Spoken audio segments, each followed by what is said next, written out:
ಆಗಲಿ ಎಲ್ಲರಿಗೂ ಉತ್ತರವನ್ನು ಕೊಡುವಂತಹ ಸಾಮರ್ಥ್ಯ ಇದ್ದರೂ ಕೂಡ ಒಬ್ಬಳಿಗೆ ಉತ್ತರವನ್ನು ಕೊಡುವುದಕ್ಕೆ ನನ್ನಿಂದ ಸಾಧ್ಯವಿಲ್ಲ ಮಗನೇ. ಯಾರಿಗ?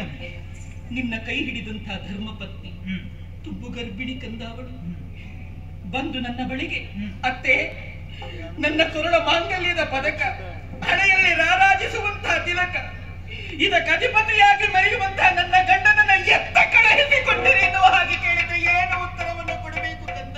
ತಾಯಿ, ಉತ್ತರೆಯ ಪ್ರಶ್ನೆಗೆ ಉತ್ತರ ಒಂದೇ.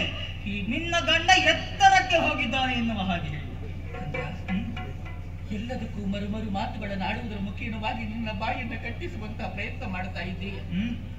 ನಿನಗೆ ಹೋಗಲೇಬೇಕಲ್ಲವೇ? ಹೋಗಲೇಬೇಕು, ಹೋಗತಕ್ಕದ್ದು. ರಣಾಂಗಣವನ್ನು ಸೇರಿಕೊಳ್ಳಲೇಬೇಕಲ್ಲವೇ? ಹೌದಮ್ಮ. ಹೋರಾಟವನ್ನು ಮಾಡಲೇಬೇಕಲ್ಲವೇ? ಬೇಕು. ಜಯವನ್ನು ಸಂಪಾದಿಸಲೇಬೇಕಲ್ಲ? ಸಂಪಾದಿಸುವೆ ಕಂದ. ಈ ಕಾಲಕ್ಕೆ ಕೈಯಲ್ಲಿ ಹಿಡಿದದ್ದು ಏನು ಮಗ? ಅಠಾರಿ. ಯಾಕೆ? ವಿರೋಧಿಗಳ ತಲೆಯನ್ನು ಕೊಂಡಾಡಕ್ಕೆ ಬೇಕಾಗಿ. ಕಂದ, ನವಮಾಸಗಳ ಪರ್ಯಂತರ ಈ ಉದರದಲ್ಲಿ ಹೊತ್ತ ವಿಚಾರವನ್ನ ಮರೆತು ಬಿಡು. ದಶಮದಲ್ಲಿ ಲೋಕದ ಬೆಳಕನ್ನ ತೋರಿಸಿದಂತ ಈ ಮಾತೆಯ ಮಮಕಾರವನ್ನ ಮರೆತು ಬಿಡು. ರಣಾಂಗಣಕ್ಕೆ ಹೋಗುವುದು ಬೇಡ ಎನ್ನುವ ಹಾಗೆ ಆಡುವಂತ ಮೊದಲ ಶತ್ರುವಾದಂತ ನನ್ನ ಕಟ್ಟನ್ನ